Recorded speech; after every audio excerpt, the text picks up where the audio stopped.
quelle raison, à un moment donné, mes symptômes allergiques continuaient de persister pendant un certain temps. Même avec la prise des antihistaminiques, forcément, tout ça pendant des années, hein, quand j'étais plus jeune.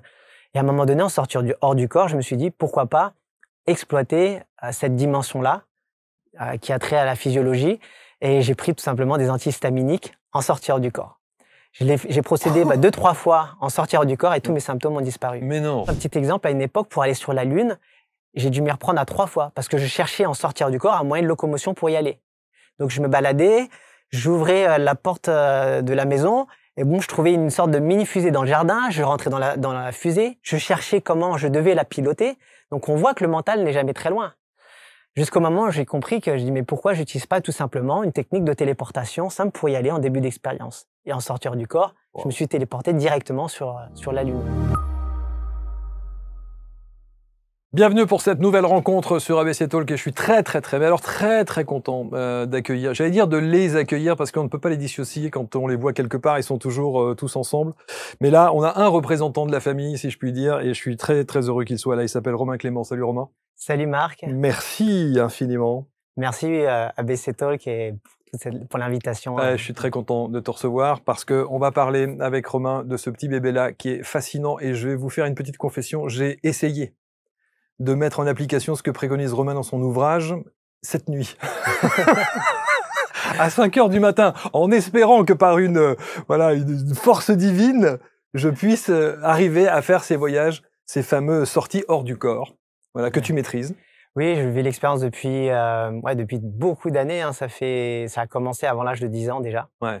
J'ai commencé à vivre ces expériences de manière inopinée, spontanément, sans savoir ce qui m'arrivait. Avec peur. Effectivement, avec peur, parce que la peur, elle surgit surtout quand on ne sait pas ce qui nous arrive. C'est la méconnaissance du phénomène, c'est la peur de l'inconnu, la peur de la mort, etc., qui revient constamment. Et ça m'a emmené, au fur et à mesure des années, à cheminer pour essayer de comprendre ce que je vivais et ensuite vouloir le déclencher par moi-même, toujours dans l'optique d'avoir plus de réponses par rapport à tout ça. Alors, ça veut dire que tu peux, à volonté, faire ce voyage ? Je peux à volonté le faire, mais dans un cadre particulier. C'est-à-dire, souvent, il y a des cycles du sommeil à respecter. Et c'est vraiment, on va jouer avec le sommeil. Parce que c'est un phénomène qui peut se produire spontanément chez de nombreuses personnes. Énormément de personnes à travers le monde vivent l'expérience. Et tu dis que c'est à la portée de tout le monde. Hein. C'est vraiment à la portée de tout le monde.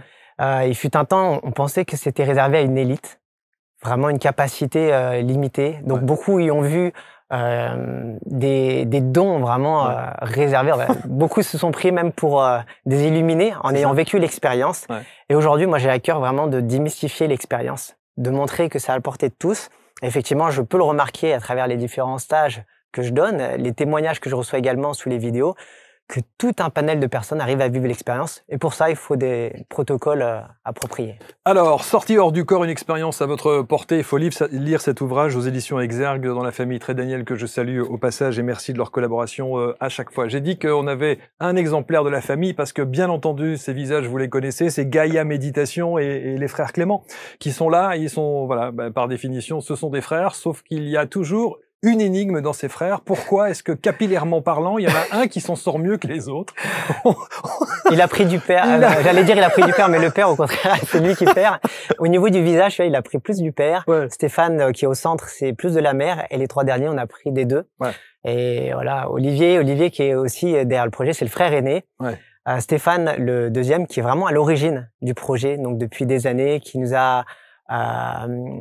a semé en nous cette graine à un moment donné, quelques années avant que Gaïa Méditation prenne vraiment naissance. Et après, Romain, Sylvain, Vincent, les triplés, tous les 3, on chante depuis des années, on fait de la musique depuis des années. Et aujourd'hui, je suis vraiment heureux, fier de travailler avec eux. Le frère aîné, lui, a son travail aussi à côté, donc il suit le projet. Mais pour nous, c'est le projet des 5. En tout cas, c'est le projet des 5, c'est le club des 5. Il y avait en littérature le club des 5, et je me souviens très bien de ça, et on lisait ça avec passion. Mais c'est vrai que c'est une belle histoire, votre histoire. On va pas revenir évidemment sur tout votre parcours, parce qu'il y a tellement de gens qui connaissent ce que vous avez fait, les The Voice, la musique, etc. Tiens, d'ailleurs, juste une parenthèse sur The Voice que vous avez fait ensemble, et puis on va revenir évidemment sur le thème de l'émission, les sorties hors du corps. C'était une sortie hors du corps de faire The Voice ? Ah non, non, c'était faire The Voice pour nous, ça suivait le parcours. On était à une étape de notre parcours musical où on était déjà en questionnement. Ouais. On était en questionnement parce que, tu sais, dans le milieu musical, l'industrie musicale, je veux pas revenir sur tout ce qui se joue, hein, bien sûr. mais je respecte totalement tous ceux qui sont encore dans ce cheminement, dans ce parcours. Et nous, on arrivait un peu au bout. Et à un moment donné, on avait commencé déjà à sortir certains projets à l'étranger. Et la France nous rappelait à nouveau au travers de cette émission. On n'avait pas postulé pour participer, mais on était venu nous chercher à nouveau. Et là, on se dit, bon, aujourd'hui, on tente encore quelque chose. Okay. Et derrière, qu'est-ce que ça a donné l'essence à un album qu'on a produit de A à Z pour la première fois. Nous, tout entier, on a fait même les couvertures du disque pour se dire, aujourd'hui, c'est une forme de renaissance. On l'appelait A New Day, un nouveau jour. Ouais. Et c'est de là qu'a commencé tout ce qui est venu derrière, dont Gaïa Méditation les années qui ont suivi. Ouais, parce que vous composez tout sur Gaïa Méditation. On compose tout. Aujourd'hui, moi, un petit peu moins, comme je suis excentré, je suis dans le sud-ouest. Ouais. Je suis toujours en visio avec les frères. Donc, c'est Sylvain et Vincent principalement qui travaillent sur les musiques, les arrangements. Quand je suis là, je travaille également avec eux. Ouais. Mais tous les frères, donc Stéphane également, c'est les méditations, c'est tous les contenus qu'on propose, des guides respiratoires, etc. En tout cas, c'est fantastique. D'abord, c'est une très belle aventure humaine, familiale. Je trouve ça très, très beau et je pense souvent à vos parents et je me dis, waouh, de les voir réunis comme ça tous ensemble pour œuvrer et cette belle ouverture d'esprit et voir ces éveils spirituels probablement que vous offrez à ceux et celles qui vous suivent. Je trouve ça très, très bien et je m'endors régulièrement avec les frères de Gaïa Méditation parce que j'en ai besoin. Tu vois, quand on a une journée un petit peu, un peu tendue, je vais chercher sur l'application et j'essaie évidemment de m'endormir avec ce que vous préconisez. Non, bravo, c'est un beau parcours. On referme la parenthèse pour ceux qui n'avaient pas eu l'occasion, qui ne vous connaissaient pas nécessairement. Il y a quand même, dans votre histoire, et avant de replonger au cœur de ces sorties hors du corps, parce que je sais que vous êtes très nombreux à vous poser la question de savoir est-ce qu'il y a des techniques, quelles sont les méthodes, qu'est-ce qu'il faut mettre en place. C'est bien beau de parler des sorties hors du corps, mais il y a même, vous verrez, il y a des QR codes qui vous permettent justement aussi de travailler là-dessus. Il y avait quand même, j'ai le sentiment, dans votre histoire, dans votre ADN, quelque chose qui vous prédestinait à ce que vous êtes aujourd'hui. Parce que vous avez une maman qui a vécu à Bali. Qui est de l'île de Bali, elle est née là-bas, quoi. L'île des dieux. Ouais. Formidable. Effectivement. Et le père, lui, français, avec une famille plus cartésienne, on va dire. Dans la famille de mon père, il y a des chirurgiens dentistes, les grands-parents, radiologues. Et donc, forcément, très vite, pour nous, il y a d'un côté la sphère plus scientifique et de l'autre côté la dimension spirituelle apportée par notre mère. Et en fait, très vite, moi je me souviens, enfant, j'avais ces questions métaphysiques, pourquoi je suis sur cette terre, quel est le but de la vie. Tout ça, ça a commencé très tôt. On a tous eu ces questionnements. Et aujourd'hui, ce que je pense, c'est qu'on est le pont, on dresse le pont entre la science et la spiritualité. Et c'est finalement là qu'on en est aujourd'hui. Sauf que dans votre histoire, la spiritualité a pris le dessus. J'allais dire oui, en quelque sorte, mais on a à cœur quand même, à chaque fois qu'on expose certaines choses, et notamment dans le livre là, sur la sortie du corps, j'aime bien appuyer justement de recherches scientifiques là-dessus par rapport à où on en est en fait, par rapport à ce phénomène, pour pas le cloisonner justement à la dimension ésotérique et de dire juste que c'est réservé aux personnes qui ont la tête dans les nuages. Oui, c'est ça. Voilà. Oui, qui sont en lévitation H24, qui mangent des graines et voilà, qui méditent. C'est ça. Dans la phrase d'accroche, il y a un voyage multidimensionnel qui peut changer votre vie. Ça a changé ta vie? Oui, aujourd'hui, ça a changé ma vie. Il faut le voir. Juste le livre qui est là, c'est le résultat de nombreuses années. Déjà, une expérience qui est arrivée au début de manière un peu anodine, le décès de ma grand-mère qui déclenche ces expériences quand je suis enfant. Puis ce cheminement qui continue.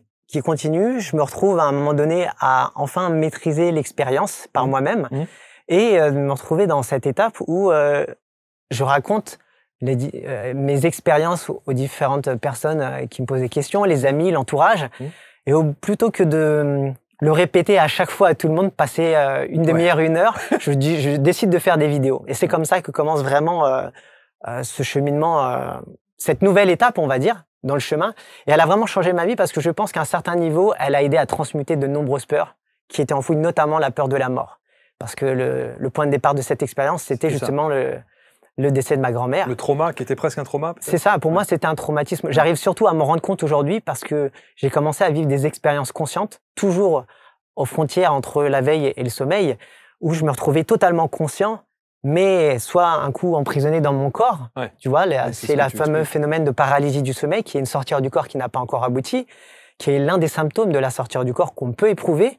Ces expériences de néant absolu, toujours conscient, mais dans un noir absolu. Et je me disais, mais j'ai pas de corps. Est-ce que c'est ça la mort? Est-ce que je suis perdu pour l'éternité dans ce néant? C'était l'expérience la plus angoissante que je vivais. Ouais. Et après, petit à petit sont arrivés les rêves lucides, les sorties du corps. Donc là, des expériences pour les rêves lucides totalement grisantes. Ça partait toujours d'une course-poursuite. Donc le début, comme quoi, hein, on retrouve ça dans les cauchemars lucides, les terreurs nocturnes également, où on retrouve cette idée qu'on est poursuivi par quelque chose. Et pendant longtemps, je ne savais pas ce que je fuyais. Hein. Je ne savais pas pourquoi je courais pour éviter quelque chose. C'est après coup que je me rendais compte, c'était sûrement le stress du quotidien, de l'école, etc. Cette pression sociale qui est parfois exercée sur nous. Et aujourd'hui, je le reçois à travers des centaines de témoignages à chaque fois, tous les mois, de personnes qui expriment vivre exactement ces mêmes phénomènes. Et le fait de prendre mon envol, d'être conscient enfin dans le rêve, j'avais l'impression de me libérer enfin de tout ça, de tout ce poids, de cette peur. Et je le dis dans le livre, justement, aujourd'hui, c'est utilisé dans les pays anglo-saxons pour aider les personnes qui souffrent de troubles de stress post-traumatique par moment, de phobie, libérer le stress. Donc, c'est un outil parmi tant d'autres, au même titre que la méditation, pour pouvoir réellement s'ouvrir à une nouvelle dimension de notre être. Tu dis, Romain, et ça c'est important, c'est un outil. C'est un outil. C'est un outil thérapeutique? C'est un outil thérapeutique. C'est vraiment ça que j'ai à cœur de mettre en avant aujourd'hui, de plus en plus dans les différentes interventions, dans les stages également, parce qu'on se rend compte qu'on peut vraiment transmuter une peur très rapidement. En fait, les peurs, quand on est dans cet état, parce qu'aujourd'hui on va parler d'un état expansé de conscience, les peurs vont surgir d'une certaine manière. On va les projeter devant nous. Et c'est surtout notre manière d'aborder cette peur, cette nouvelle réalité qui s'impose devant nous, qui va nous permettre de voir où on se trouve dans notre cheminement. C'est comme dans la vie en général, on a deux portes, la porte de la peur ou la peur de l'amour, et on a le choix d'ouvrir l'une des portes ou l'autre.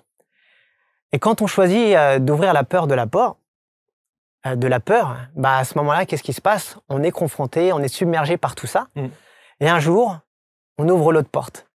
Et effectivement, c'est pas toujours évident parce que c'est comme quand on fait du vélo, à un moment donné, on va tomber et on a le choix de s'arrêter ou de continuer à découvrir une expérience qui est fabuleuse. Et aujourd'hui, c'est ça, c'est qu'on se rend compte que dès qu'on choisit la porte de l'amour, on ouvre beaucoup moins la porte de la peur. Alors ça, j'entends ce que tu me dis, ça semble effectivement extrêmement concret quand tu en parles dans ta bouche, parce que effectivement tu maîtrises ces sujets, tu maîtrises cette technique proprement dite, mais il y a une dimension extrêmement abstraite. Pour ceux qui nous écoutent et qui n'ont pas ce réflexe, cette méthodologie que tu proposes dans le livre, quand tu dis, voilà, il y a deux portes, soit tu ouvres la porte de l'amour, soit tu ouvres la porte des peurs, machin. Tu peux comprendre que ce soit très, très abstrait. Totalement, à raconter, à expliquer et à définir. Ce qui va se passer, c'est qu'une personne qui vit une expérience de sortir du corps, spontanément, imaginons qu'elle n'ait jamais entendu parler du phénomène, dans 30% des cas environ, elle va vivre une expérience qui peut faire peur. C'est-à-dire qu'à la base, elle peut percevoir une ombre. Mais cette ombre, à la base, elle est neutre. C'est surtout notre regard par rapport à cette ombre qui va nous déterminer l'émotion qu'on ressent. Donc une personne qui est au stade d'avoir peur de l'inconnu et tout ça, elle va commencer à avoir peur. Et aujourd'hui, on sait qu'on est dans une forme d'état hypnotique plus. Au niveau des ondes cérébrales, on peut l'observer. Et donc la peur vient agir comme une induction et renforcer la scène qui est vécue. Donc cette forme d'obscurité va devenir de plus en plus oppressante. L'ombre peut d'un seul coup avancer à pleine vitesse sur nous. Tout ce genre d'événement peut arriver. Et qu'est-ce qui se passe à ce moment-là? On prend peur et souvent on a la sensation de revenir à nous. Et ce qui est intéressant, c'est qu'aujourd'hui, lors de stages, par exemple, ou dans les formations, j'invite chaque personne, chaque stagiaire à poser la question, quand ils en ont le courage, bien sûr, qui es-tu et pourquoi es-tu là? Et ce qui est surtout très intéressant, c'est arrivé il y a quelques années, et ça a complètement chamboulé ma vision de l'expérience, c'est que cet être prenait une toute autre forme. Comme un être de lumière, un ange ou un défunt protecteur qui était là pour veiller sur nous et pour nous protéger. Et donc là, ça a complètement chamboulé ma vision de l'expérience, parce que je me suis dit, pendant longtemps, on me disait toujours, attention de ne pas aller dans le bas astral, on va connecter à des entités négatives. Et la question aujourd'hui, elle est plus vraiment de se dire, est-ce que ces entités existent ou pas? Moi, je laisse libre à chacun de se faire son avis par rapport à l'expérience vécue. Toujours est-il, et là je parle au travers de mon expérience et de celle de milliers de personnes aujourd'hui à travers le monde qui vivent l'expérience de cette manière, c'est qu'en vivant cette expérience, d'un seul coup, on peut la transmuter en pensant ou en se connectant à une émotion haute comme l'amour et la joie. Donc on peut repenser par exemple à un souvenir qui nous a mis en joie. Ou juste savoir que ce qui joue, c'est une projection de nos peurs. Et à ce moment-là, en une microseconde, l'événement qui peut nous faire peur, d'un seul coup, s'évapore devant nous. Et commence un voyage qui est fabuleux parce que d'un seul coup, les couleurs vont être incandescentes, les sons, les musiques qu'on peut percevoir aussi. Mais ça veut dire aujourd'hui que on peut choisir le thème de son voyage? Exactement. C'est vraiment ça. Pendant des années, justement, on n'abordait jamais les bienfaits qu'on peut tirer de l'expérience. Et en fait, aujourd'hui, c'est ça que je mets aussi en avant, c'est ce fameux plan d'action avant le protocole. Qu'est-ce qu'on a envie de vivre dans l'expérience? Je parle toujours de checkpoint parce qu'effectivement, entre les checkpoints, on ne peut pas forcément choisir ce qui arrive entre tous ces points-là, ces points importants du cheminement, mais on peut avoir des étapes particulières, comme par exemple vouloir rencontrer un guide ou rencontrer un être parti trop vite pour pouvoir faire le deuil plus rapidement, plus facilement, lui donner une dernière étreinte, lui dire « je t'aime » une dernière fois ou plus d'ailleurs, parce qu'on peut être amené à les retrouver plusieurs fois. Hein. Et en fait, ça, on le programme en avance. Ensuite, il y a tout le protocole qu'on va effectuer. Et une fois qu'on entre dans l'expérience, que la sortie hors du corps s'amorce, on pense tout de suite à notre protocole. On émet une intention particulière. Donc là, il y a différents outils pour pouvoir y accéder. Et ensuite, on va connecter à ce guide ou à ce défunt pour pouvoir échanger avec lui. Mais ça veut dire qu'aujourd'hui, la première situation qui nous empêche de faire ces voyages-là, c'est la peur. La peur. Totalement. Je dirais même déjà la méconnaissance du phénomène. Parce que même certaines personnes qui ont la peur, en ayant entendu toutes ces histoires, tout ce que d'autres confrères et moi-même racontons sur le sujet, on peut commencer à se dire « Ok, potentiellement, je projette déjà ma peur et je vais pouvoir aller au-delà ». Donc, on se rend compte que c'est surtout la méconnaissance déjà du phénomène, avant tout, qui bloque.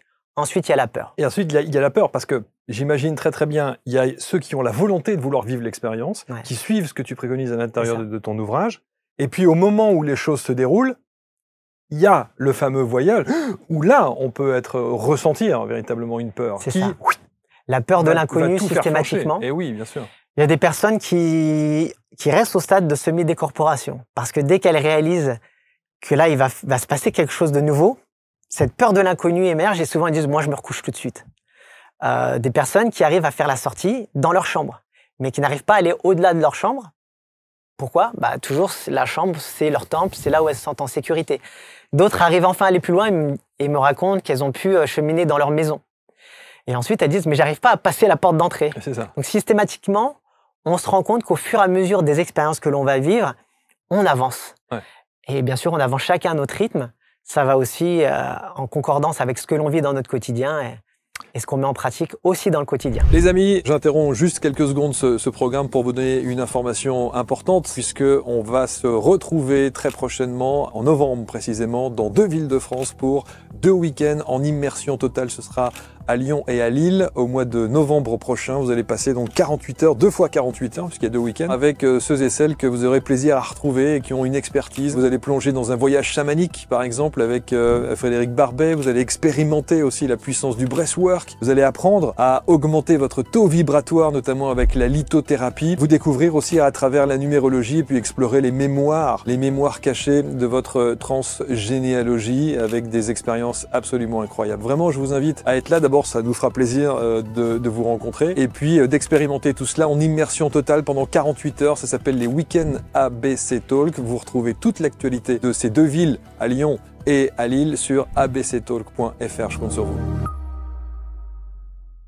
Bon, alors, est-ce que la première démarche pour ceux qui veulent vivre l'expérience, c'est d'abord de se poser la question de savoir pourquoi est-ce qu'on le fait? Oui, effectivement, c'est quelque chose qui est primordial selon moi. Du moins dans mon approche, parce que effectivement, j'ai toujours des personnes qui s'essayent à ces méthodes par pure curiosité. On peut.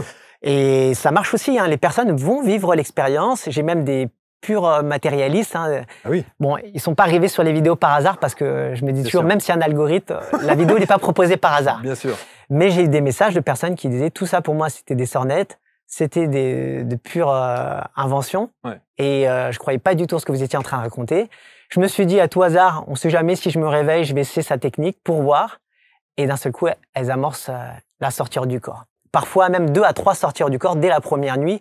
Et c'est souvent les personnes qui sont le plus transformées par ces expériences, oui. qui amorcent véritablement le début d'un cheminement spirituel qui va durer des années. Ces personnes vont même amorcer des changements drastiques dans leur vie par rapport à l'entourage. J'ai des personnes qui m'écrivent pour dire j'ai arrêté de manger de la viande parce que j'ai commencé à voir beaucoup d'animaux, j'ai communiqué avec beaucoup d'animaux en sortir du corps et j'arrive plus aujourd'hui à en manger. Donc c'est vraiment une expérience qui est très transformatrice. Et mais bon, voilà aujourd'hui. Alors dans le fameux pourquoi faire, tu dis par exemple, évidemment la première chose, et j'imagine que c'est une très grande majorité, rencontrer un défunt. Rencontrer un défunt. Contact avec ses guides. Exactement. Ça, c'est des choses qui reviennent régulièrement, la conscience supérieure, etc. Réaliser ses rêves. Réaliser ses rêves, réaliser des souhaits. Je pense aux personnes notamment avec des handicaps également. Ouais. Des personnes avec des handicaps qui voudraient pouvoir remarcher, se mouvoir à nouveau. Et c'est quelque chose qui leur est totalement permis de faire dans cette autre dimension. Il y en a même... Imagines ? Non, mais c'est juste incroyable, quoi. Oui, c'est super. C'est surtout que derrière, on se rend compte finalement, par cette expérience, à quel point donc justement elle peut changer notre vie. C'est qu'on n'est pas simplement un corps physique limité à une vie incarnée dans cette réalité tridimensionnelle. On se rend compte de toute l'autre sphère, ces autres réalités qu'il y a. C'est pour ça que je parle de voyage multidimensionnel. On va connecter à nos émotions, on va connecter à notre part divine. Selon le voyage qu'on peut amorcer, on peut connecter à d'autres vies également. Guérison émotionnelle, énergétique, traitement des phobies, des troubles évidemment, alternative au monde virtuel, incarner son animal favori, exploration de ses vies antérieures, ses vies parallèles. On peut vivre tout ça au travers. Alors évidemment, la première réaction pas des zététiques, parce qu'on ne pourra jamais rien faire pour eux, mais pour ceux qui sont un peu réfractaires à ça, ils se disent, est-ce que c'est ça qu'on appelle le voyage de l'âme ? Oui, on peut appeler ça le voyage de l'âme. C'est l'âme qui voyage ? Alors justement, une petite nuance quand même derrière. Pendant longtemps, j'ai pensé que l'âme justement voyageait. Ouais. Aujourd'hui, j'ai cette vision de la conscience extraneuronale. Le fait que la conscience ne soit pas localisée. Finalement, que notre conscience ne soit pas générée par le cerveau. Et en fait, dans cette expérience, je n'ai plus la vision à proprement parler de l'âme qui sort du corps, mais du fait que je me connecte à une autre dimension de mon âme, un autre point de ma conscience. Et dans ce voyage, je vais pouvoir explorer diverses choses et travailler sur différentes choses. Alors, on va voir, parce qu'il y a des méthodes. Tu parles déjà de 2 types de voyages. Il y a le voyage terrestre et le voyage multidimensionnel. C'est ce que tu expliquais, le fait de rester comme ça dans la chambre coincé ou de ne pas pouvoir passer le pas de la porte ? Exactement. Donc là, on est dans des appellations, mais ça va permettre de conforter les personnes qui se posent des questions, qui ont besoin de compréhension par rapport à ça, parce qu'on entend parler de voyage astral et de sortir du corps. Globalement, le voyage astral, c'est aussi une sortie du corps. La seule chose, c'est que le voyage astral, cette expression a pris naissance il y a des années en arrière par la Société théosophique qui a parlé des 7 corps. Tu sais, le corps physique, le corps éthérique, le corps astral, etc. Et en fait, elle parlait du fait qu'on voyage avec le corps astral, qui est le corps de l'émotionnel. En fait, aujourd'hui, il y a vraiment donc cette vision qu'on est dans un état expansé de conscience. C'est un état qui est accessible à tous, encore une fois, parce qu'on traverse tous tout au long de la journée, différents états modifiés de conscience. Donc l'idée, c'est d'arriver vraiment à flirter avec dans cette frontière entre la veille et le sommeil pour pouvoir vivre l'expérience. La veille et le sommeil. Donc ça veut dire que il faut connaître déjà ces cycles du sommeil ? C'est intéressant de les connaître.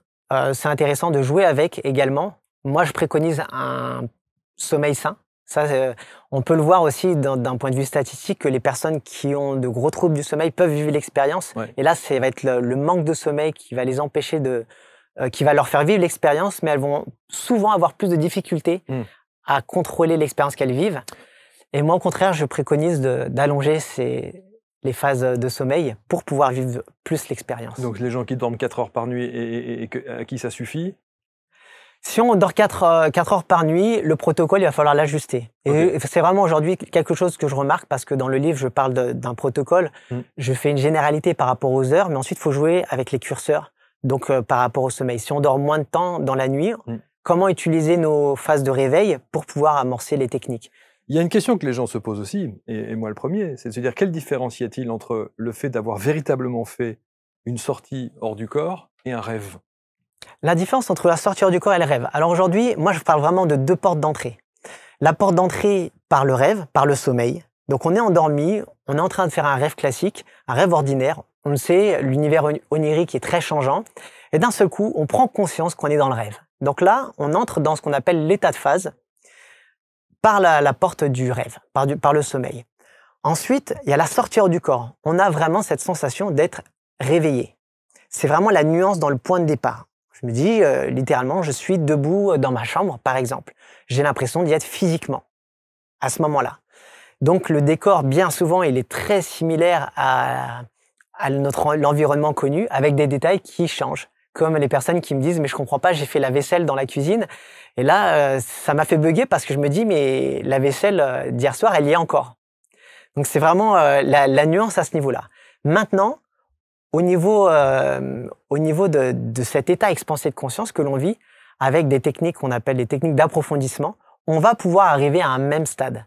Et pour ça, c'est en avançant et avec l'expérience. Donc, peu importe la porte utilisée. Et le voyage astral, donc je disais, c'est une exploration qui ne ressemble pas à la réalité ordinaire. On est plus dans un décor plus fantastique, des plans lumineux, etc. Mais la première nuance difficile peut-être à cerner dans l'explication, c'est celle-là, c'est de se dire, parce que quand on fait un rêve, par définition, on vit ce rêve, on est à l'intérieur de ce rêve, autrement dit, et on se réveille parfois le matin en se souvenant de ce que l'on a vécu pendant ce rêve. Et on pourrait très bien considérer qu'on a fait un voyage hors du corps. Mais non, c'était un rêve. C'est vraiment une porte d'entrée différente.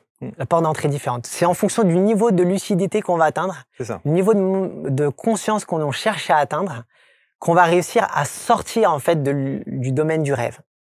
Et c'est vraiment la nuance entre les deux. Mais aujourd'hui, moi pendant des années, j'ai placé la sortie hors du corps. Je plaçais ça sur une échelle en me disant la sortie hors du corps, c'est au-dessus, c'est mieux et tout ça. Parce qu'en fait, en termes de sensations, effectivement, ça donne l'impression qu'on arrive vraiment comme un super-héros à se détacher de ce corps. C'est ça. C'est vraiment ça la nuance. Mais ça, c'est un piège de l'ego, malheureusement, que j'ai découvert assez tard. Parce que en travaillant ces techniques d'approfondissement et de maintien, je me suis rendu compte que je pouvais travailler sur mes peurs de manière tout aussi puissante via le rêve lucide. Je donne un petit exemple. Je vivais un rêve lucide et à un moment donné, je me disais, faut que je vive ma sortie hors du corps.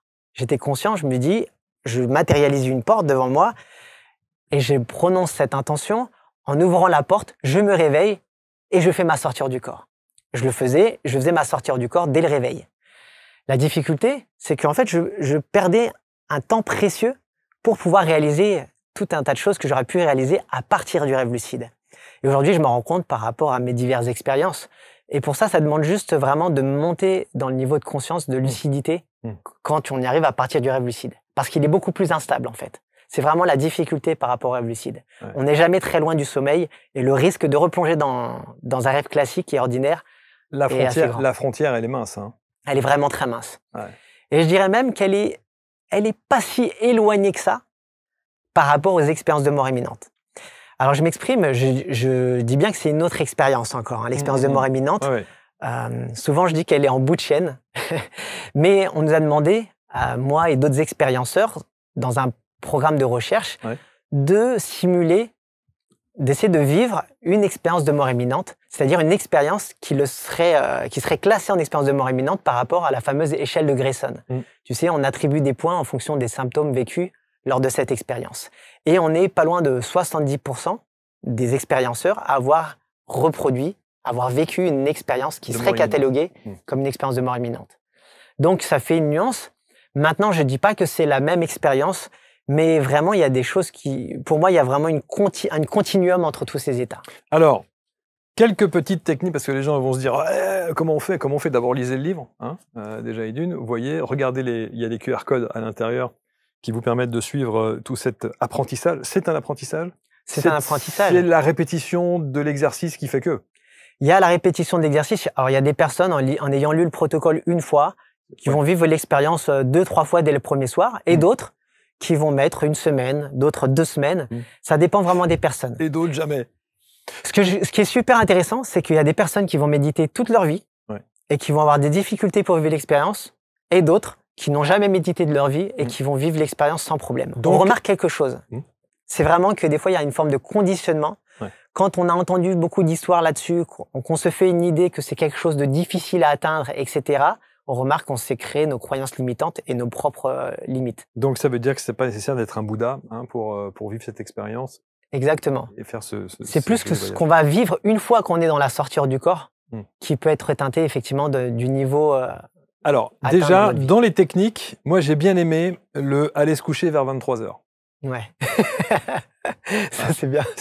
Non, mais tu sais, ce qui est assez fou, c'est que y a plein de théories sur les rites, les rituels, la méthodologie, l'hygiène de vie, le miracle morning, tu vois, se coucher très tôt, 20h30, 21h, et puis se lever à 5h du matin. Alors toi, tu commences, tu dis déjà 23h. C'est un exemple, effectivement. C'est un exemple, mais bon. Mais effectivement, c'est-à-dire prendre nos habitudes de sommeil classiques, déjà essayer avec nos cycles habituels. D'accord. Si on se couche à 10h, on se couche à 10h, voilà. Alors, 23h, ok, 23h, et tu dis il y a deux méthodes. Il y a la méthode directe et la méthode indirecte. C'est ça. Et on peut faire ça, évidemment la nuit, quand on va se coucher, mais on peut se faire lors d'une petite sieste l'après-midi, c'est jouable aussi. Hein. Exactement. Ok. Ça marche. Méthode directe, pour schématiser, on va jouer sur la phase d'endormissement. Ok. Et la méthode indirecte, on joue sur la phase de réveil. La phase de réveil, aujourd'hui, c'est celle justement qui permet de rendre beaucoup plus accessible l'expérience, ce qui fait que cette expérience est à la portée de tous. Ça me semble plus simple. Hein. C'est parce qu'on arrive d'un état cérébral qui est vraiment plus proche de l'état qu'on recherche. Ok. Donc, je me couche à 23h. Mes cycles de sommeil, évidemment, se succèdent. À 5h du matin, je suis réveillé. Ouais. C'est là où je peux porter l'attention ou projeter mon intention de faire ce voyage. Effectivement, donc méthode indirecte, au réveil. À 5h, on peut se réveiller et tenter tout de suite des techniques. Donc, on appelle les techniques de séparation. Ou alors, là, encore mieux, c'est faire justement, utiliser ce réveil de 5h du matin, se lever pendant 2-3 minutes, faire boire de l'eau, faire ce qu'on veut. On peut même allumer la lumière et se recoucher. Donc là, ce laps de temps dans lequel on reste éveillé va dépendre d'une personne à l'autre, de nos capacités à nous rendormir derrière. Donc c'est important de bien se connaître. Si je me rendors rapidement, je peux rester éveillé 10 minutes si je veux, lire quelques pages. Si j'ai du mal à me rendormir en temps normal, je reste éveillé 3 minutes maximum. Hein. On se recouche en prononçant donc l'intention forte. On essaie d'y mêler l'intention et l'émotion de vivre une sortie hors du corps aux prochains réveils successifs qui auront lieu. C'est-à-dire qu'on émet cette intention et on se rendort. On se rendort et normalement se produit une sorte de fragmentation du sommeil, des micro-réveils successifs qui vont avoir lieu. Mais ils ne vont plus perturber le sommeil lent et récupérateur qu'on a déjà eu et bénéficié avant. C'est pour ça que c'est important de dormir au moins 5-6 heures. Alors, et tu parles aussi, de la technique de respiration, la fameuse 4-7-8. Ouais. Alors, ça intervient à quel moment? Ça, les techniques de respiration, on peut la pratiquer donc après s'être réveillé, donc après les 5 heures. Après les 5 heures. Et qu'on a envie de se rendormir. Souvent, c'est là que les novices, les personnes qui débutent, vont commencer à tergiverser et à penser « Ok, je dois me rendormir, mais surtout, il ne faut pas que je rate l'expérience derrière. » Je dois. Le « je dois », ça, c'est un facteur bloquant. Ça provoque l'insomnie en fin de nuit. D'accord ? En général, chez les personnes qui sont trop dans le mental et qui n'arrivent pas à décrocher. Donc, à ce moment-là, je préconise par exemple cette respiration 4-7-8 qui va permettre de plonger à nouveau dans le sommeil. C'est 4 secondes d'inspiration, 7 secondes de rétention, 8 secondes d'expiration. C'est un exemple, une technique parmi tant d'autres. On peut très bien, si ça marche pour certaines personnes, pratiquer de la cohérence cardiaque classique ou rallonger l'expiration. Ça marche très bien. Et l'idée, c'est de se rendormir. Cette fois-ci, une fois qu'on a prononcé notre intention, juste garder en tête que au moment des réveils successifs qui auront lieu, éviter de bouger dans le lit, éviter d'ouvrir les yeux le plus possible. Si on bouge, c'est pas grave, ça veut pas dire qu'il faut s'arrêter, mais là, exécuter des techniques, je peux en mentionner une rapidement, c'est avoir l'intention forte de nager. Peu importe dans la position dans laquelle on se trouve, qu'on soit sur le ventre, sur le dos, etc., on émet cette intention forte de nager. Si on est déjà lors du réveil dans ce fameux état de phase, on va ressentir qu'on est en train de nager alors que le corps physique, lui, ne bouge pas. Et c'est ça, en fait, la clé, c'est que derrière, on a pu chercher à provoquer un état. On part du principe qu'au moment du réveil, on y est déjà. Et c'est souvent ça, on n'a pas conscience. Tu sais que il y a dans une grande partie des cas, quand on bouge dans la nuit, on bouge pas avec ce corps physique. Ça a été montré dans des centres du sommeil où effectivement, on a des mouvements dans la nuit, on bouge plusieurs fois, mais on a souvent des sensations qui sont des sensations fantômes qui sont liées à ce corps astral qui bouge. Ça, c'est quand même extraordinaire. C'est fascinant parce que, évidemment, on a envie de vivre l'expérience, ne serait-ce qu'une fois. Et j'aimerais que tu nous racontes, est-ce que tu as une histoire en tête? Est-ce que tu as fait une sortie de corps, ce voyage qui t'a profondément perturbé, qui t'a profondément ému presque et c'était où et quand? Il y a énormément de voyages qui m'ont ému, mais souvent je suis ému avant tout par la beauté de ce que je vois, la beauté de ce que j'observe. Pour te dire à quel point ça n'a pas besoin d'être des choses fantastiques et fabuleuses, je peux en mentionner une comme ça. C'est à un moment donné, je suis toujours dans le programme de recherche par rapport à ces phénomènes. Je devais réaliser je ne sais plus quelle expérience et je suis resté à un stade de mon exploration. Je me suis retrouvé en plein safari, d'accord. Donc là, jusqu'à présent, dans ce voyage, c'était une exploration très naturelle. Et en fait, je voyais tous les animaux en face de moi qui me regardaient. Et je me suis posé sur une pierre et j'ai contemplé. Donc là, c'est une expérience, quand je la raconte, qui paraît très basique. Ça peut être un rêve. Hein. Très basique. Effectivement. Sauf que là, je ressens tout. Je ressens la pierre, je ressens tout, le parfum, l'air sur le visage, je ressens tout. Comme si j'ai été vraiment la première personne. Ouais. Et en fait, je me mets à pleurer d'une émotion forte de voir la beauté de la création. Maintenant, après, là, c'est quelque chose qui paraît très normal et classique. Maintenant, il y a des expériences où d'un seul coup, moi qui fais de la musique, je commence à sortir du corps avec l'intention, on devait essayer de capter une musique en haute définition. J'aimais cette intention forte et là, c'est très troublant parce qu'en fait, pour la première fois de ma vie, j'écoute une musique qui sort de nulle part. Donc, elle ne sort pas d'un poste radio, elle sort pas de la télé. Tu la recomposes. Il n'y a pas d'article. C'est pas moi qui ai la sensation de me mettre dans une démarche de création. Et pourtant, je la capte juste par l'intention. Cette œuvre d'art, c'est une symphonie, du moins par rapport à mon oreille. Et surtout, je reviens derrière et je commence à reproduire ce qu'il y a. Mais ce qui est surtout dingue, c'est que 70% des expérienceurs qui ont participé à l'expérience, toutes ces personnes ne faisaient pas de musique. Et toutes ont reproduit une œuvre d'art. C'est décrit comme une symphonie. Il y en a un même qui adore le métal, qui racontait que pour lui, c'était la plus belle œuvre de métal qu'il ait jamais entendue de toute sa vie. Et là, ça emmène la question de savoir si tout n'existe pas déjà. Et oui, bien sûr. Hein si on parle de ce pouvoir créateur, je pense que le pouvoir créateur, c'est peut-être aussi cette possibilité, cette capacité d'arriver à se connecter, à se câbler à ce qui existe déjà, indirectement. Ça veut dire que, en famille, avec tes frères, vous avez déjà composé après avoir récupéré l'information? J'ai fait le refrain. C'est un truc qui reste dans les tuyaux et on s'est toujours dit avec les frères, parce qu'à un moment donné, plusieurs fois, on était à l'étape de le faire. Et finalement, c'est là on est passé à Gaïa Méditation, mais ça viendra peut-être un jour dans un mantra, qui sait. C'est extraordinaire que ce serait bien, je l'ai gardé en tête. Encore je l'ai pas encore exploité celui-là. Incroyable. Je l'ai toujours dans une note, mais on en avait parlé avec les frères et peut-être ce sera peut-être dans un mantra aussi. Alors, le voyage astral, je rappelle, la sortie hors du corps, l'expérience à la portée de tous, à votre portée évidemment, ce voyage multidimensionnel qui peut changer votre vie. J'imagine que quand on vit un truc comme ça, la première image qu'on a, on se dit tiens, on va aller dans le monde d'Avatar, quoi. C'est-à-dire que voilà, tu vois, on est transporté dans un univers parallèle assez fantastique. Est-ce qu'on peut faire un voyage astral, enfin un voyage hors du corps, parce que j'ai bien compris la nuance, un voyage hors du corps sans ressentir tel que tu as pu ressentir. Tu parlais du vent, tu parlais des odeurs, tu parlais de la chaleur, en couleur, pas en couleur, en noir et blanc, on peut? On peut démarrer la sortie avec un faible niveau de réalisme. C'est-à-dire qu'on peut rencontrer des difficultés, par exemple, pour voir. On parle de cécité astrale, de voile noir en début de sortie, très courant finalement, et avoir les ressentis comme le toucher, comme l'odorat pour certaines personnes qui va être présent.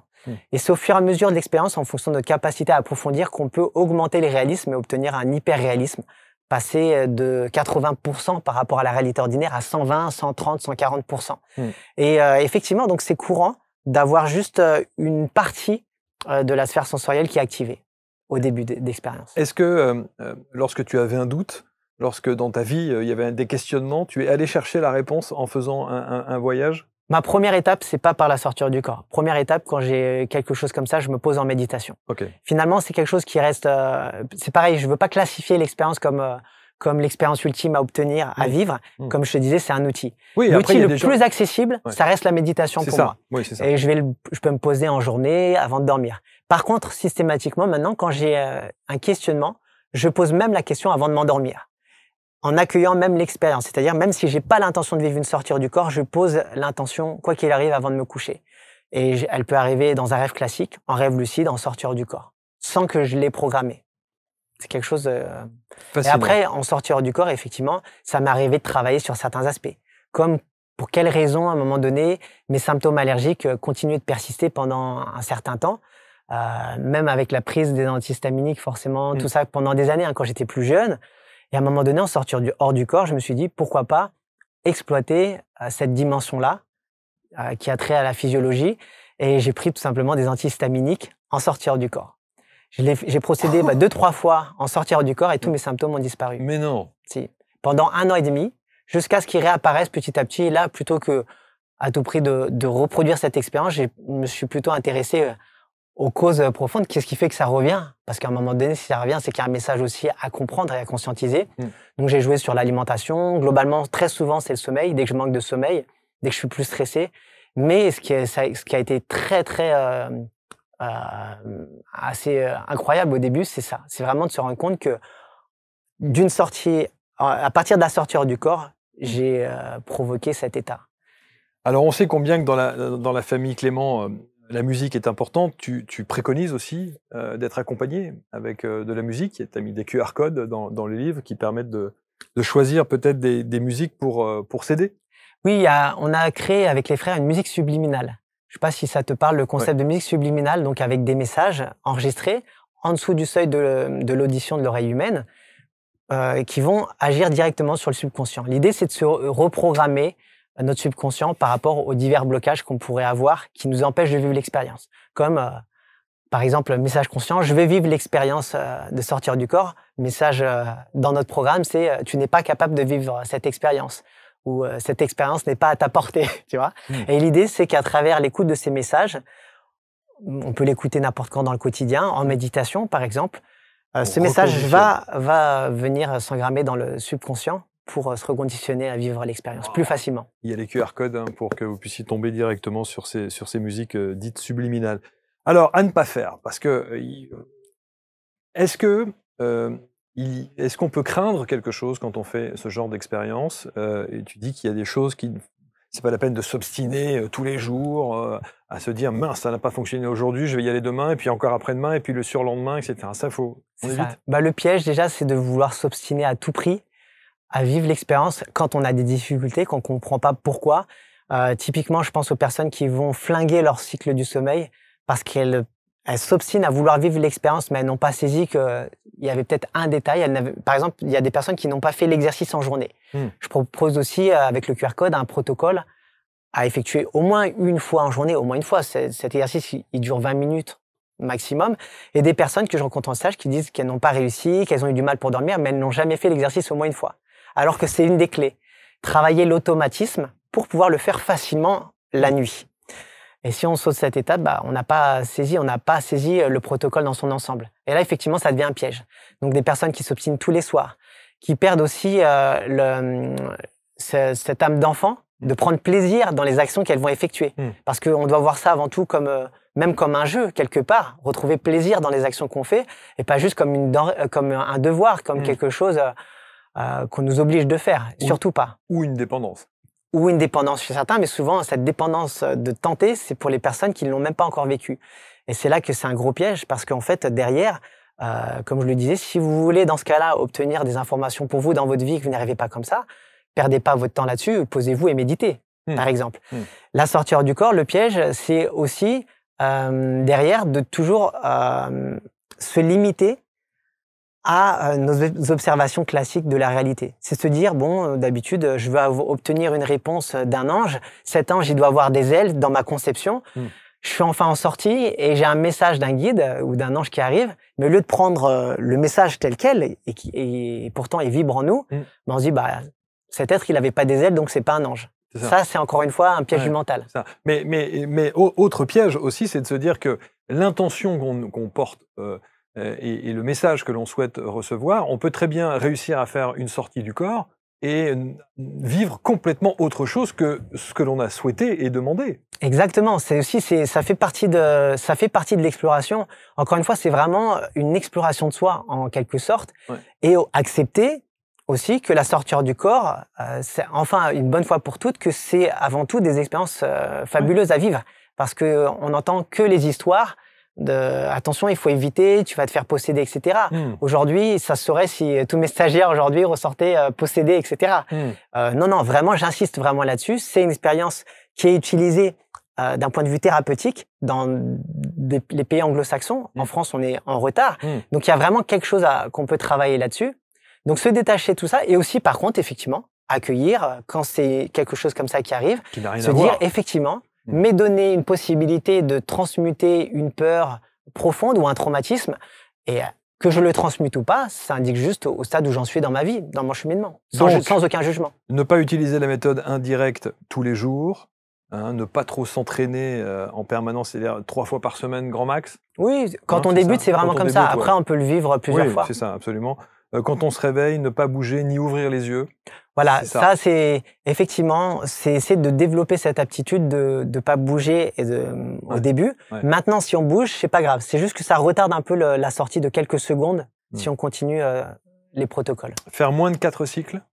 Moins de 4 cycles, effectivement. C'est le gros avantage de la méthode indirecte, c'est que soit on a réussi la sortie dans l'espace d'1 minute, soit on cherche à se rendormir derrière. On ne s'obstine pas à continuer au-delà d'1 minute. Contrairement aux méthodes plus proches de la méthode directe liée à l'endormissement, où on se posait pendant des minutes, voire des heures, en état méditatif pour essayer de trouver cet état, cette porte qui s'ouvrait à nous vers cette autre dimension. Et la difficulté, à l'époque, c'est souvent de se dire, dans les stages, le taux de réussite était très faible parce que soit les personnes s'endormaient, elles étaient trop fatiguées, soit elles commençaient à avoir les premiers symptômes et tout de suite elles s'excitaient.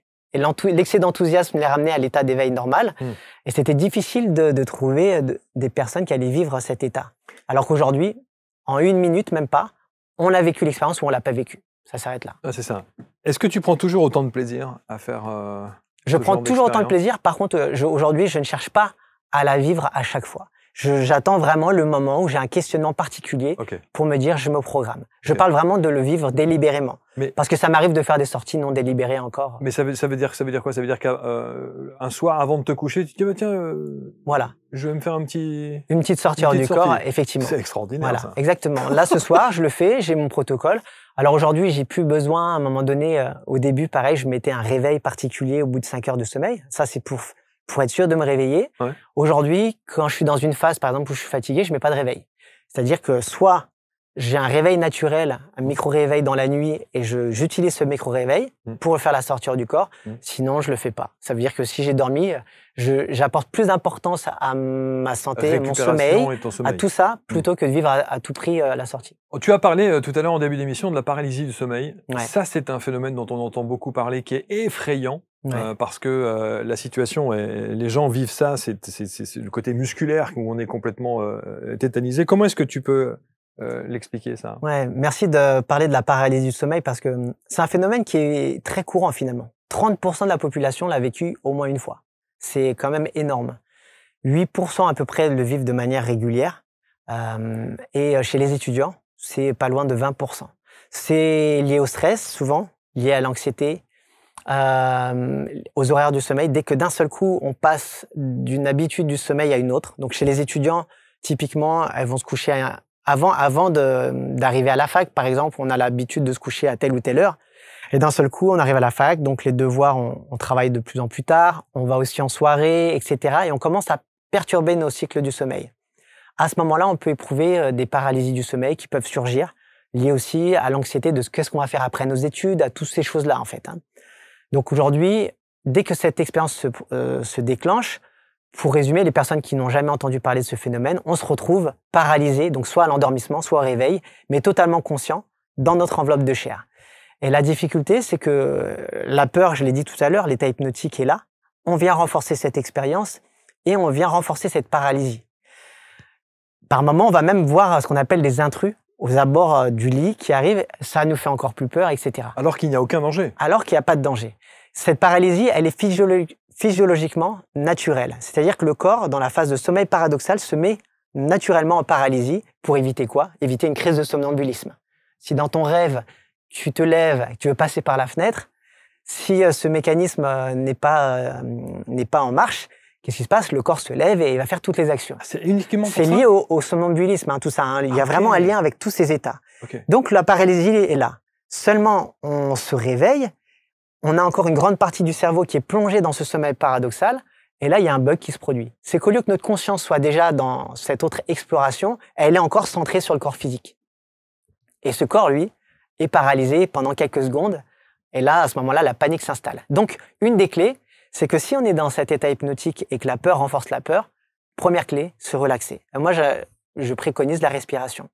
Respirer, pour ceux qui connaissent la cohérence cardiaque, respirer calmement, parce qu'on peut encore respirer, souvent. Heureusement. Maintenant, chez certains, cette crise d'angoisse qui arrive, qui peut surgir, ça crée une difficulté pour respirer. Et ça m'est arrivé plusieurs fois quand j'étais enfant. La sensation d'étouffement. Ouais. Et donc, dans ce cas de figure, comprendre que la peur va renforcer cet état-là. Donc, essayer le plus possible de se relaxer et de jouer sur les extrémités du corps, comme le bout des doigts. Essayer de jouer sur les micro-mouvements qu'on arrive à sentir au bout des doigts pour réamorcer le mouvement du corps. Est-ce qu'on sait le laps de temps qu'il faut pour revenir à un état normal? Normalement, c'est quelques secondes. Ah, ok. Maintenant, dans des cas plus spécifiques, des gens qui souffrent de troubles du sommeil ou de troubles de l'éveil, donc les narcoleptiques par exemple, ont plus de difficultés et cet état peut durer plus longtemps. Maintenant, beaucoup de narcoleptiques sont formés dans certains pays à toute cette pratique, la sortie du corps, pour, à partir d'une paralysie du sommeil, amorcer la sortie du corps. Et là, c'est assez simple. C'est qu'on a conscience que c'est une porte d'entrée, la paralysie du sommeil vers la sortie du corps. Et à partir de là, on exécute le protocole que j'énonce dans le livre. Dans le livre. Voilà, c'est vraiment très, très intéressant. C'est une petite bible, ça, en tout cas, avec les cycles du sommeil, avec les fins de cycle où vous pouvez mettre en place des protocoles très simples. Enfin, très simples. En tout cas, c'est ces protocoles qui vont vous permettre de vivre des expériences au travers du voyage astral ou éventuellement de la sortie de corps. Le shifting. C'est bien que tu mentionnes le shifting également. Je le mentionne dans la fin de l'ouvrage. Ouais. Il faut savoir, tu vois, que aujourd'hui, je reçois encore des messages, ça arrive encore des messages de personnes qui ont entendu tous les messages de mes prédécesseurs, que je respecte énormément parce qu'il fallait faire le travail à une certaine époque pour ouvrir les consciences. Mais aujourd'hui, il y a encore beaucoup de personnes qui disent attention, tout ça, on va connecter au bas astral, c'est dangereux et tout ça. Eh ben, je voulais dire que pendant le confinement, il y a une personne qui a parlé du shifting, qui a utilisé le mot shifting. Donc, pareil, je sais plus si c'est une américaine ou pas. Hein. Et le shifting, to shift, ça veut dire transiter d'une réalité à une autre. Et chez les adolescents, pendant le confinement, c'est le hashtag qui a été parmi les plus utilisés pendant le confinement sur les réseaux comme TikTok et Instagram. Parce que ces jeunes-là ne faisaient rien d'autre que des techniques d'induction au voyage astral, au rêve lucide, avec des musiques subliminales également. Pour elle, alors ce qu'elle cherchait à vivre, c'était d'aller à Poudlard, l'école des sorciers de Harry Potter, ou Star Wars, ou dans leur manga préféré. Pour l'instant, elles étaient cloisonnées dans leur tête. Ces jeunes-là étaient limités à cette conception-là jusqu'à ce qu'elles découvrent ces jeunes qui pouvaient faire d'autres choses.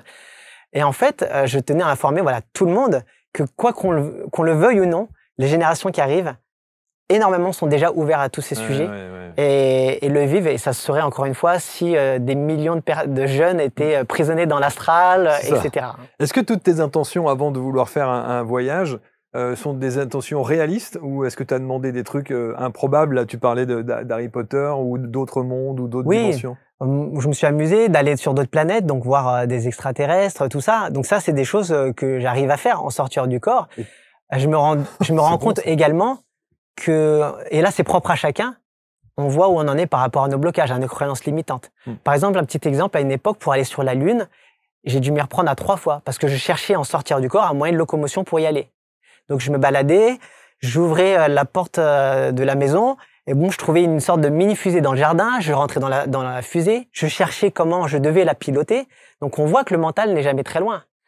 Jusqu'au moment où j'ai compris que je dis mais pourquoi j'utilise pas tout simplement une technique de téléportation simple pour y aller en début d'expérience et en sortir du corps. Je me suis téléporté directement sur la Lune. Est-ce que ça veut dire que le champ des possibles, quand on décide de faire ça, est illimité? Oui, le champ des possibles, il est limité. Et on y est connecté. La difficulté, et c'est là, je trouve, la beauté de l'exploration, c'est de voir où on se trouve par rapport à nos différents blocages, à nos croyances, notre pouvoir créateur, à quel point on arrive à se connecter à toutes ces merveilles, à quel point on arrive à actionner la magie dans l'expérience, hein, le rêve lucide, se dire à un moment donné qu'on est à la fenêtre et qu'on peut se mettre à voler. Il y a certaines personnes qui me racontent avoir du mal à voler plus haut que 10 mètres. Je leur dis, des fois, redescendez plus bas et imaginez, et essayez de ressentir que vous êtes sur un trampoline quand vous atterrissez sur le sol. Et vous allez rebondir encore plus haut. Et les personnes qui me disent, mais c'est génial, en fait, j'ai été de plus en plus haut et je me suis mis à voler véritablement. Donc c'est la beauté, c'est de voir en fait qu'il n'y a pas une expérience qui ressemble forcément à une autre. On a des similitudes, mais chacun peut y trouver son compte, quoi. Quand on a préparé l'émission, on nous a dit, quand on allait parler effectivement de ces voyages et de ces sorties hors du corps, on dit « Ah, le pouvoir de l'imagination ». En fait, c'est faux. Non, oui, l'imagination, ce que j'aime bien dire, c'est que c'est le premier canal médiumnique des artistes. Tu sais, hein, c'est la porte ouverte vers cette autre dimension. Quand on dit j'ai l'inspiration pour faire telle ou telle chose, cette inspiration, elle me permet de m'inspirer de quelque chose. C'est pour ça que je disais que tout existe déjà. Ensuite, le pouvoir de l'imagination, on retrouve certaines techniques qui utilisent l'imagination comme technique d'induction pour essayer d'entrer dans cette nouvelle dimension, cette nouvelle réalité. C'est un outil, pareil, une fois de plus, pour y accéder à cette autre réalité. Wow, c'est fascinant. Vraiment, Romain Clément, lisez ce livre, c'est aux éditions Très Daniel Exergue. Un voyage multidimensionnel qui peut changer votre vie, les sorties hors du corps. Il y a évidemment beaucoup de chapitres à l'intérieur. Il y a beaucoup de références. Il y a aussi tous les fameux petits QR codes pour vous permettre d'écouter aussi des musiques et avoir des accompagnements spécifiques. Est-ce que on peut faire un lien avec les sorties hors du corps et l'intelligence artificielle? Est-ce que tu penses qu'avec l'intelligence artificielle, un jour, on pourra facilement faire ça? C'est une bonne question. Je sais que Michael Raduga, avec qui je collabore aujourd'hui, qui est un expert russe du phénomène, est en train de développer une sorte de masque. Il y a les masques pour induire des rêves lucides. Et il essaie de le pousser plus loin, en fait, par rapport à toute sa recherche sur la sortie hors du corps, pour derrière arriver à induire plus facilement les sorties hors du corps.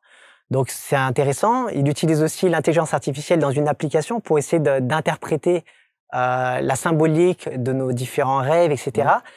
Et derrière, j'imagine qu'on utilise aussi les casques de réalité virtuelle.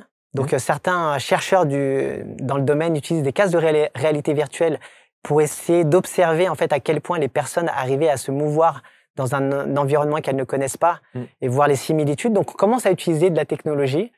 Peut-être que la réalité virtuelle le fera un jour. L'intelligence artificielle. Ouais, l'intelligence artificielle. Toute l'actualité des frères Clément, toute l'actualité de Romain, vous retrouvez, on va mettre autour de la vidéo, bien évidemment. Gaïa Méditation, comme toujours, l'application, les stages, les formations. C'est ça, une formation en ligne, les stages en présentiel, j'en prépare plusieurs pour 2025 également. Et effectivement, on retrouve toutes les vidéos sur la chaîne, l'application mobile. Exactement, et vous suivez tout cela. Merci en tout cas, Romain. Juste une dernière question. Donc, tu nous as confirmé que ce soir, tu t'apprêtais à faire un petit voyage. Tu as dit ça tout à l'heure? Un voyage sans passeport. Un voyage sans passeport. Tu vas faire une sortie hors du corps ce soir? Peut-être. Tu vas essayer? Peut-être, oui. Et est-ce qu'on peut connaître ton intention? Ma prochaine intention, je la garde. Non, je la garde les intentions pour moi. Souvent, c'est vrai? Souvent, ouais. La plupart du temps. En général, je raconte après, quand il y a quelque chose que j'ai pu en tirer d'intéressant. Mais sinon. Ouais, mais c'est dommage parce que c'est. La dernière, par exemple, je peux raconter la dernière. C'était pour la sortie du livre. Justement, il y a quelques jours, juste avant de sortir le livre, je m'étais dit, j'étais dans une période avec beaucoup de travail. Je le voyais comme ça. Et à un moment donné, je voyais tout ce qui se profilait pour la promotion, etc. Et en sortir du corps, j'ai une panthère noire qui est arrivée. Il se trouve que c'est mon animal totem. C'est la première fois que je le voyais en sortir du corps. Waouh. Et la panthère noire a communiqué directement, télépathiquement, et m'a montré en fait sous quel angle j'étais en train d'aborder la sortie de mon livre. Et en fait, ça m'a pas plu du tout.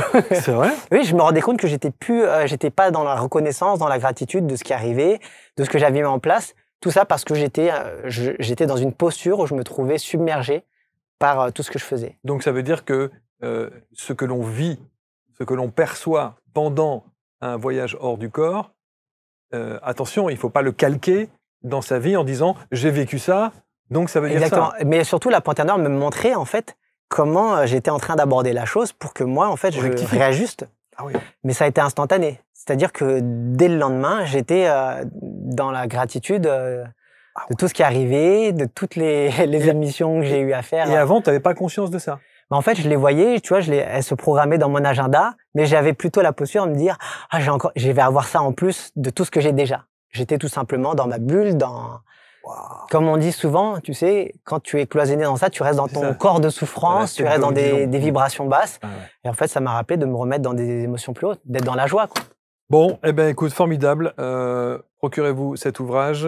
Allez sur Gaïa Méditation pour quel que soit le sujet que vous avez envie d'aborder et quel que soit aussi ce que vous voulez mettre en pratique pour un accompagnement, pour la méditation, pour le bien-être, pour le développement, etc. Suivez bien sûr les enseignements de Gaïa et puis les enseignements de Romain et de ses frères que je salue et qui sont ici, voilà, et qui travaillent tous pour Gaïa. Ouais, c'est ça. Hein. C'est magnifique. C'est une très belle histoire. Merci infiniment, Romain. Merci à toi, Marc. Merci à toi, BC Talk, pour tout le travail que vous faites. Et on aura l'occasion évidemment de revenir sur voilà, toute l'actualité de Gaïa, entre autres. Vous commentez, vous partagez comme toujours avec bienveillance. Hein, c'est une nécessité parce que vos commentaires, on en a besoin bien sûr pour s'améliorer, se remettre en question et produire encore et davantage d'émissions. À très vite. Merci pour votre fidélité. Salut.